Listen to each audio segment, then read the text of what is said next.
In recent chapter nga muli na naman nating nakita ang dalawang misteryosong karakter na bigla na lang dumating sa Elbaf. At dahil nga sa panibagong clue na nadagdag sa latest chapter, tumataas nga ang tsansa na indeed, miyembro nga talaga itong dalawa na to ng mga Holy Knights. So ano ba itong clue na tinutukoy natin? Bali ayan nga yung ipinakitang weapon na gamit ng kamukha ni Shanks. Kung makikita nyo espada nga ang weapon of choice niya. Espada na very similar sa nakita natin sa silhouette netong nasa gitnang Holy Knight. Pero ang nagshine nga sa kanilang dalawa sa chapter na to itong misteryosong babae. Ipinakita nga na sobrang bilis niyang inatake ang isang guard ng Elbaf. Though hindi nga natin mapapansin kaagad kung ano exactly yung pinang-atake niya, kung titignan nga natin ng maigi, most likely nga na benda yung weapon of choice niya. Since beforehand nga wala tayong nakitang benda sa katawan netong giant guard. Pero later on nung time na mamilipit na siya sa sakit, napansin natin na nagkaroon na siya ng benda sa iba't ibang parte ng katawan niya. At dahil nga sa siya mismo merong benda sa bibig niya, it makes sense lang na isipin na ito yung armas na gamit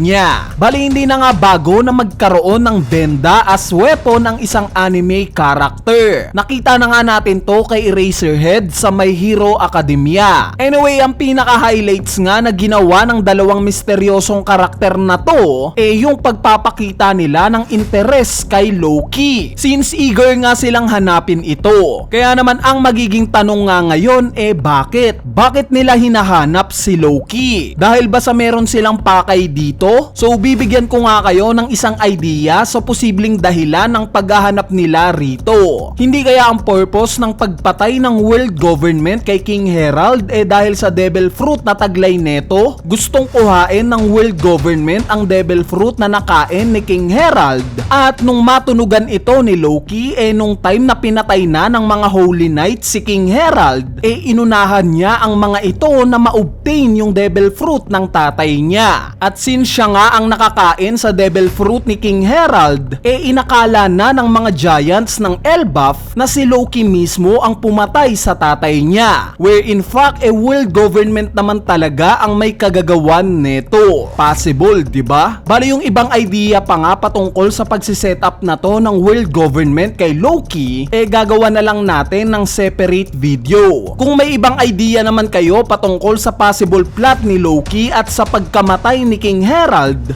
comment nyo lang yung idea nyo sa ating comment section sa ibaba para mapag-usapan natin yan. Ngayon mapunta na nga tayo sa iba pang nilalaman ng chapter 1135. Unahin na natin itong Owl Library. Kung mapapansin nyo guys ilang chapters na ngang hina-highlights ni Oda yung patungkol sa library na to. Nalaman nga natin sa recent chapters na hindi pa nababasa ni Robin ang ilan sa mga libro na nandito. Kaya naman sa tingin ko nga magiging vital part itong library na to sa mga future chapters ng Elbaf arc. Gaya ng possible na malaman ng mga Holy Knights na in fact dito nakatago ang mga libro ng Ohara. Kaya naman pwede nga silang magkaroon ng motibo para sunugin o sirain itong library na to. Speaking of Owl Library, nalaman nga rin natin na ang pangalan pala ng Owl na nagbabantay sa library na to Biblo. Nireveal nga ni Saul na hundreds of years na daw naninirahan sa Elbaf itong si Biblo. Bali sa dalawang chapters nga na nakikita natin itong si Biblo, nakakapanghinala nga yung itsura niya. Kumbaga yung vibes nga niya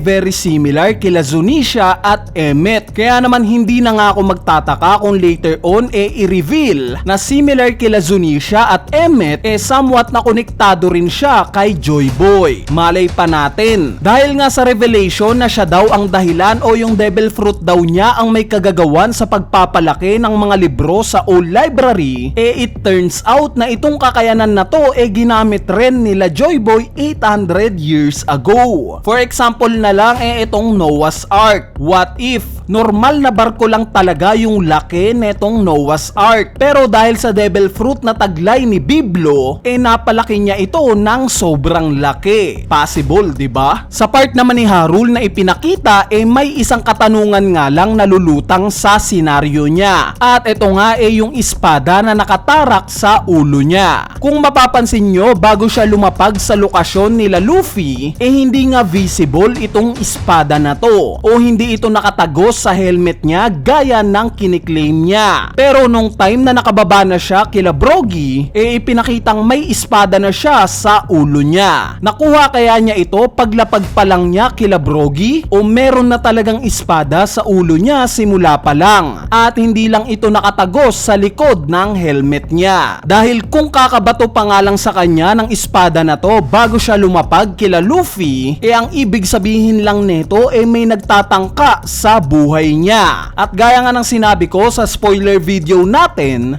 kung may isang karakter man na buhay na patunay na pwedeng maglahad ng history patungkol kila Joy Boy, Sun God Nika, at iba pang legendary characters sa mundo ng One Piece, si Harul nga itong nilalang na to. Since currently nga 408 years old na siya. Kaya naman nakakapagtaka nga itong espada na to. Speaking of Harul, ang isang giant pa nga na na-highlight sa latter part ng chapter na to si Stansen. Ipinakita nga na na-recognize kaagad siya ni Luffy out of nowhere. At gaya nga ng nabanggit ko sa chapter review natin, it turns out na si Stansen pala itong nakapansin kay Rayleigh nung time na gumamit siya ng Conqueror Saki para mailigtas si Kami sa auction house. Marahil nagtataka kayo kung bakit na-recognize ni Luffy itong si Stansen samantalang malayong malayo yung mukha niya nung time na to at during this time. Isa pa may history nga si Luffy nang hindi niya pagre-recognize sa isang tao although nakasama niya na ito ng matagal. Gaya na lang nung time na mabanggit sa kanya si Marco the Phoenix. Hindi nga ito nakilala ni Luffy samantalang kasama nga niya ito during Marineford War. In fact itong si Robin pa nga ang nagpaalala kay Luffy patungkol kay Marco samantalang wala naman si Robin sa Marineford War. So ang explanation nga na nakikita ko dito dahil sa simply giant si Stansen. Dahil iilang characters pa lang naman na giant ang nakikilala ni Luffy bago siya makarating sa Elbaf. At malamang ang bawat isa sa mga ito tandang-tanda niya dahil sa unique sizes ng mga ito. Gaya na lang nila Oimo at Kashi na mabilis niyang nakilala sa Egghead Island. Sa part naman ng bagong attire ng Straw Hat Pirates para sa Elbaf Arc as usual. Sakto nga sa kanila yung mga kasuotan nila. Kumbaga bagay na bagay sa kanila. Ang pinaka nag-standout nga sa akin dito itong suot ni Jinbei. Since very visible nga sa belt niya itong logo ng dragon. Dragon na similar naman sa nakita rin nating dragon sa Ryugu Kingdom ng Fishman Island.